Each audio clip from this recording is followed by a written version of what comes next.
like our whole lives. Yeah, just our whole life. Point. Our whole life Very point. Simple. It's really simple. We should be able to get through this in 3 minutes.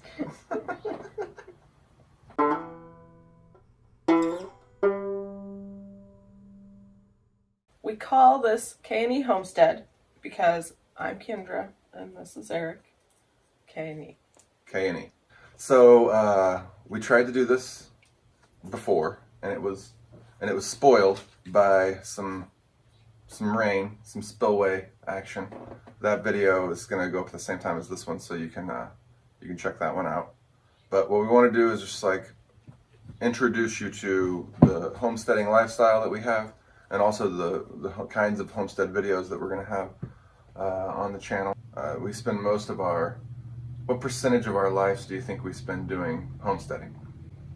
75%. 75. Wait, are we counting sleeping? No. Because you have to sleep to do homesteading. That's true. It's important. It's an important element.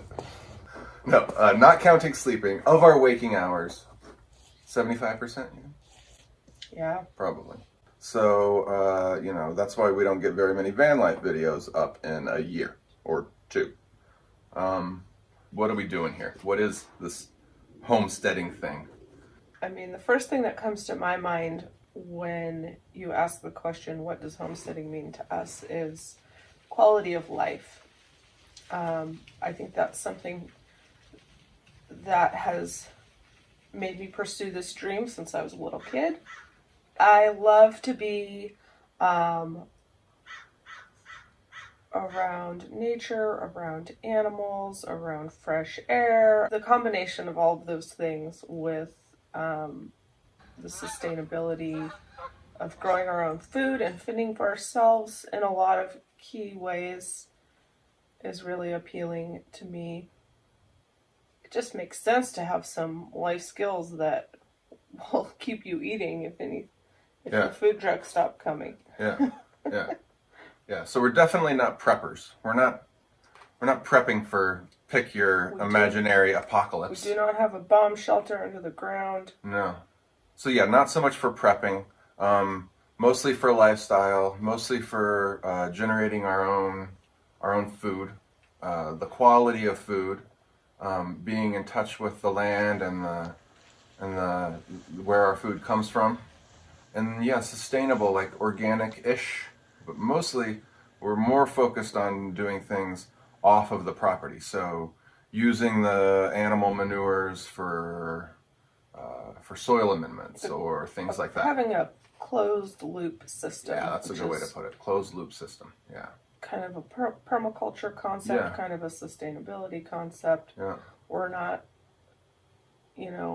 trying to follow strictly by any organic certification regulations or anything like that, but just because of the way that we do things, it ends up being mostly organic.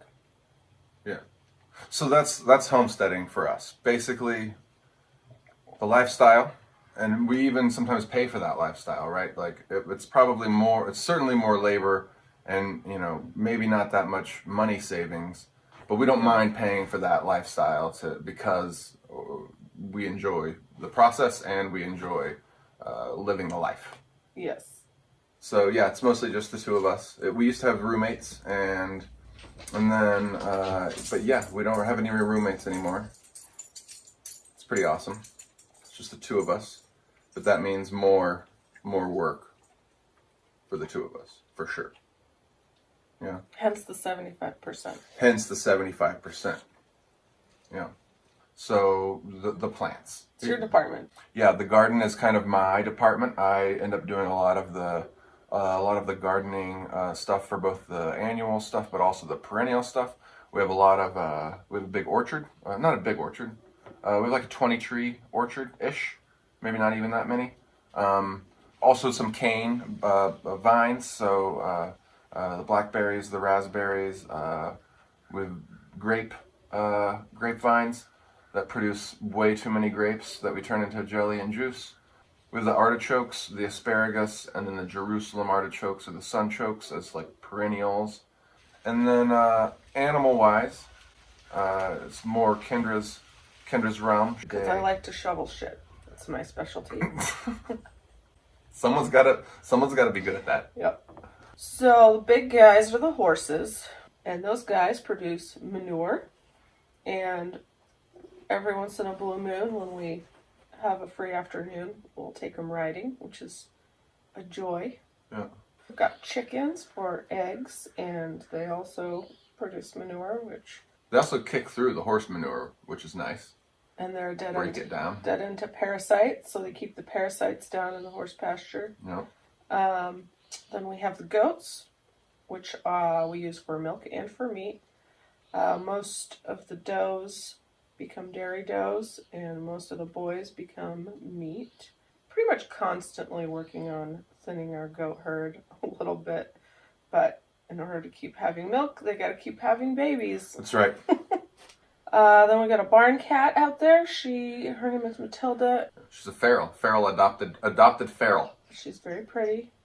Yep. I wonder what our total dog poundage on this property is. Let me calculate that real quick.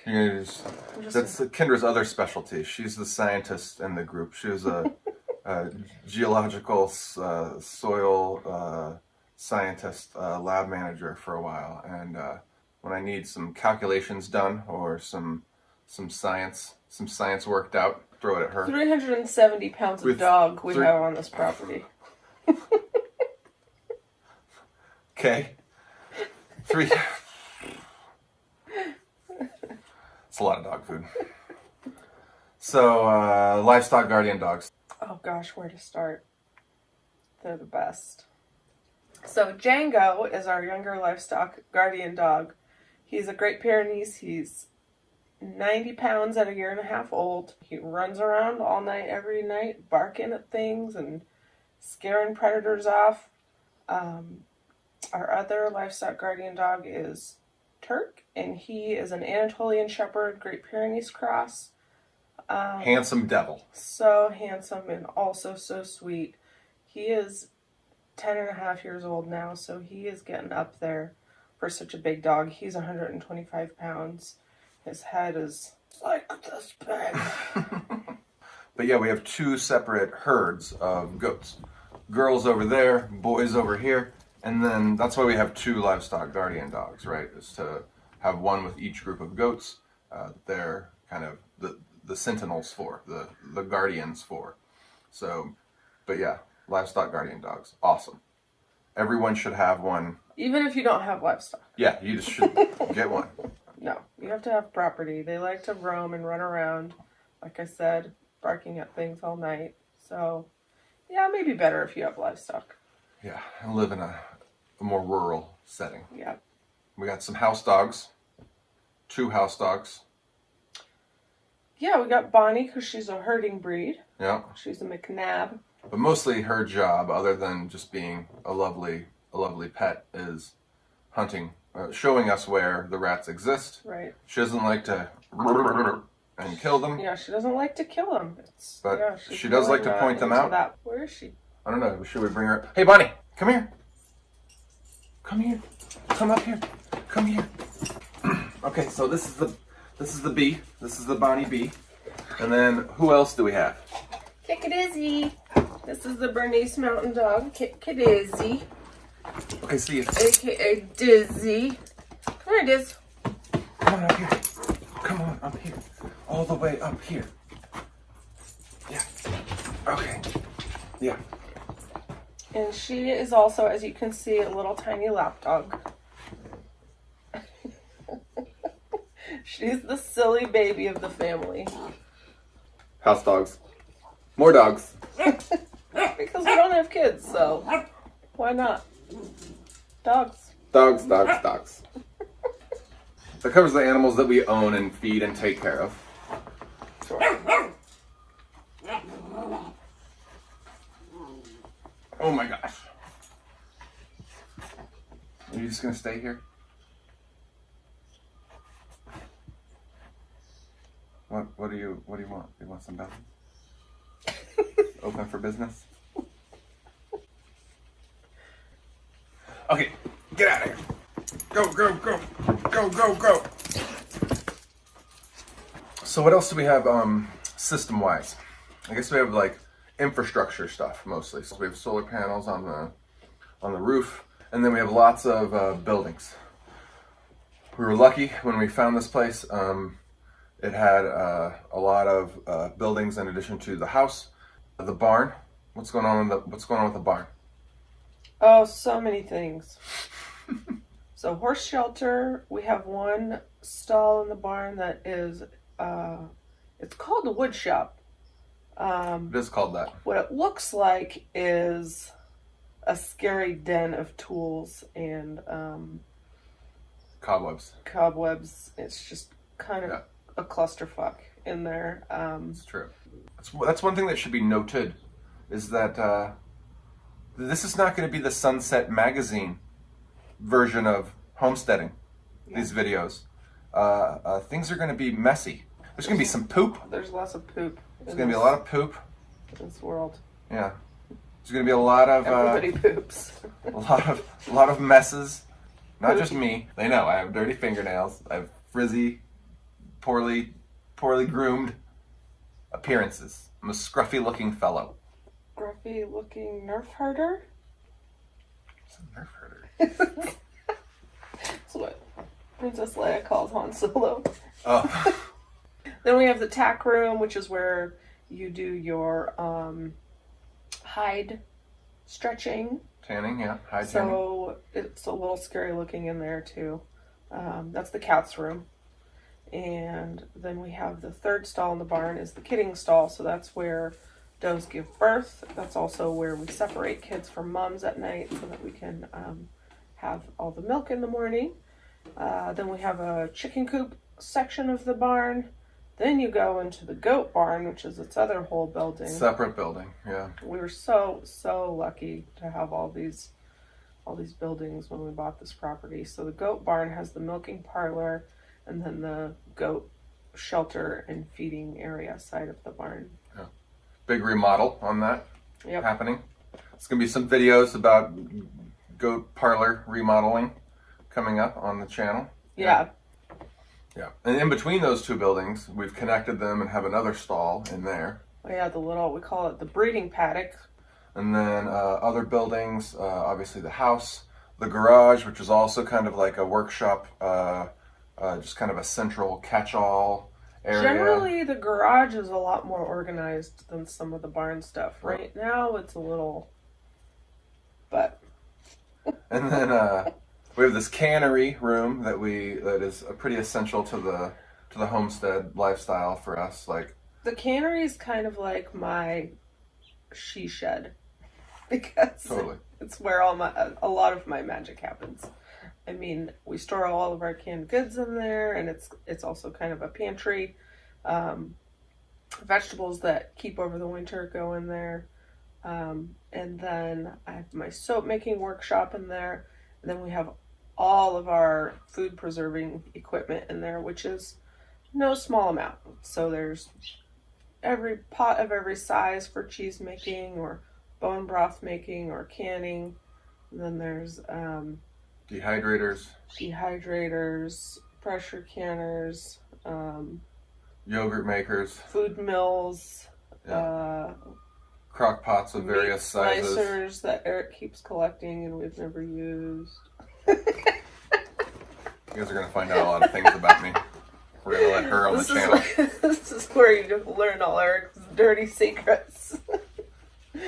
But yeah, I love that room. It makes my job as the homestead food preservation specialist possible. Yeah. Without that. Oh yeah, well we have also very many refrigerators and freezers in there. Yep. So we have one refrigerator that's basically almost completely dedicated to eggs, milk, and then any produce in season. That's in season. When we have 100 pounds of grapes, we'll try to fit them. The beer lives in there. Also imperative. Livestock medications that need to be refrigerated live in that refrigerator. And then we have a big chest freezer that will have 20 to 75 pounds of goat meat in it at any given time. It's really full right now because we just bartered with some neighbors for chickens and Right. pig meat. Yep. They call that pork. I was gonna say pork, but no. Just, and then we butchered 2 goats a few weeks ago, so we got a lot of meat in there right now. Yeah. Other buildings. So we have the storage shed, what we call the storage shed, and that's attached to the RV parking area. So the RV parking area is where where the Volkswagen is parked, and that's kind of partially my like Volkswagen.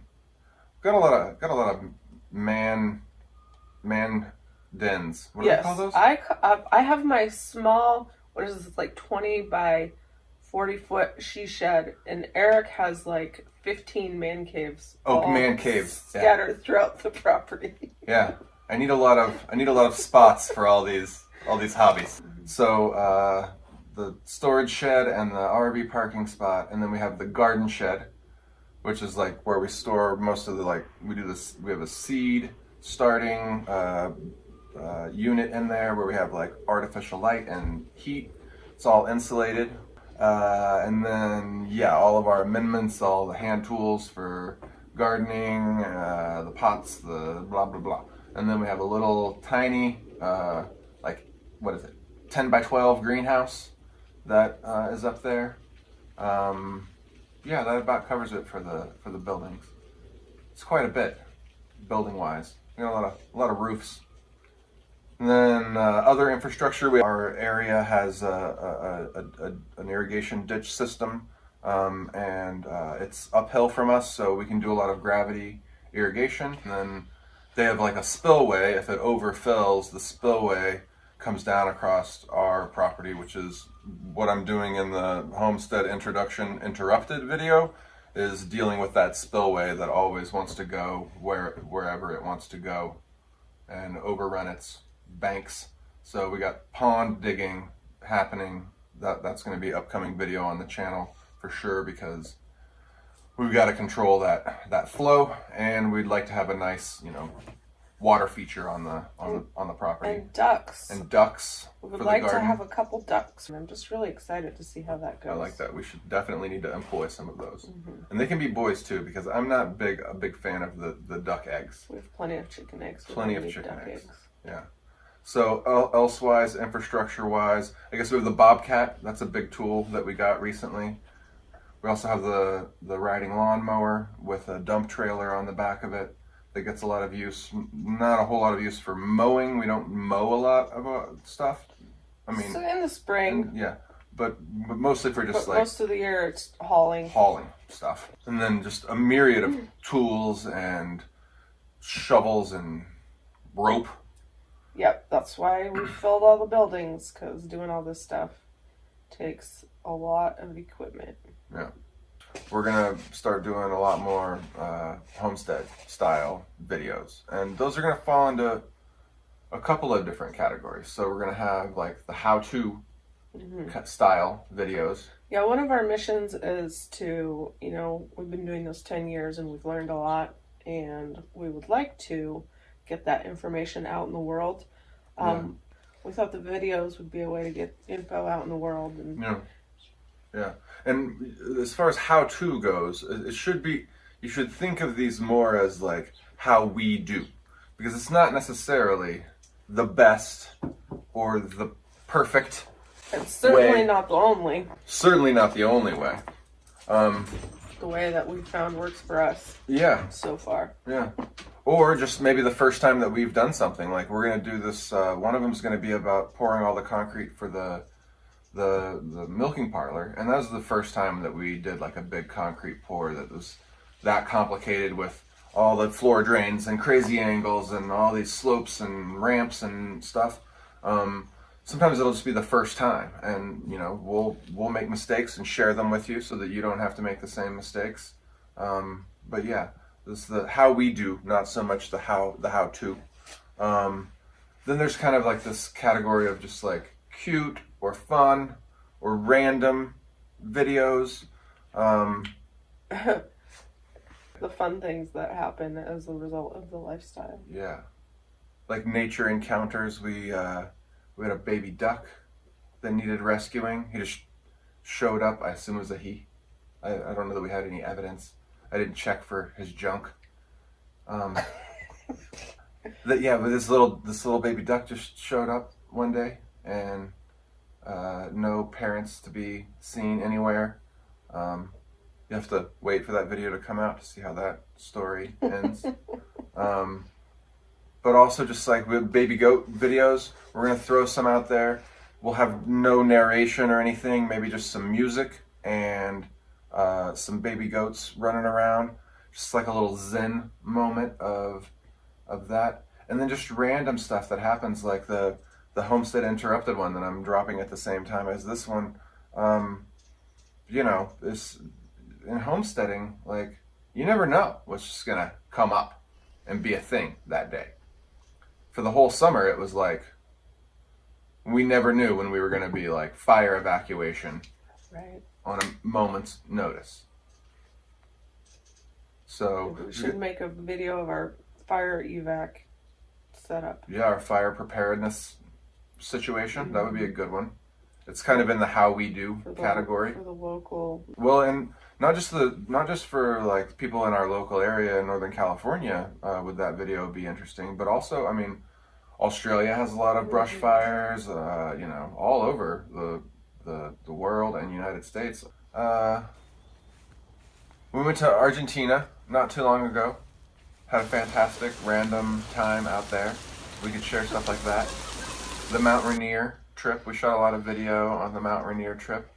That could be something. Those kinds of things we might share every once in a while. I think some travel vlog stuff will show up on the channel here and there. Okay. Sorry, I'm still thinking about the scruffy looking nerf herder. Why, you stuck up, half-witted, scruffy looking nerf herder. You're not stuck up. Oh, or half-witted. But you are a scruffy looking nerf herder. What are your videos gonna? Which ones are you gonna be the starring role in? Because everybody's getting sick of me already. They've had like. Yeah, I know how they feel. A special. See what I'm in for here? So I will do soap making. Yeah. And I could do cheese making. I could do any number of canning how-tos. You could do the class that you did, the goat, the under the table, the goat 101 class. You could do that one.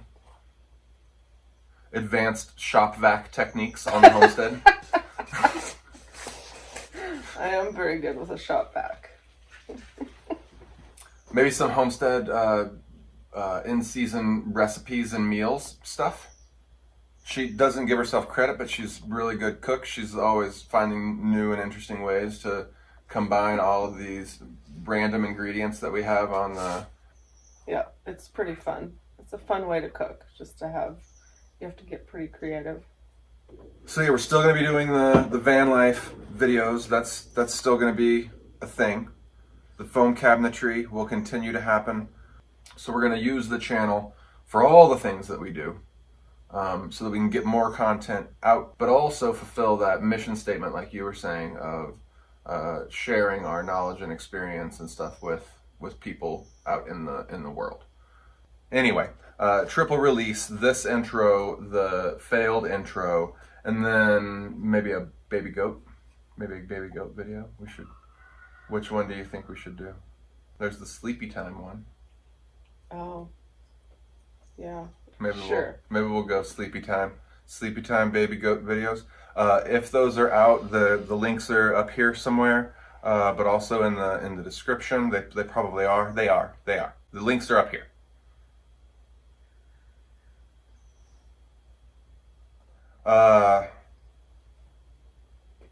Throw us a subscribe if you're into this kind of thing. Throw us a like if you like the change of homestead, adding homestead things. We'll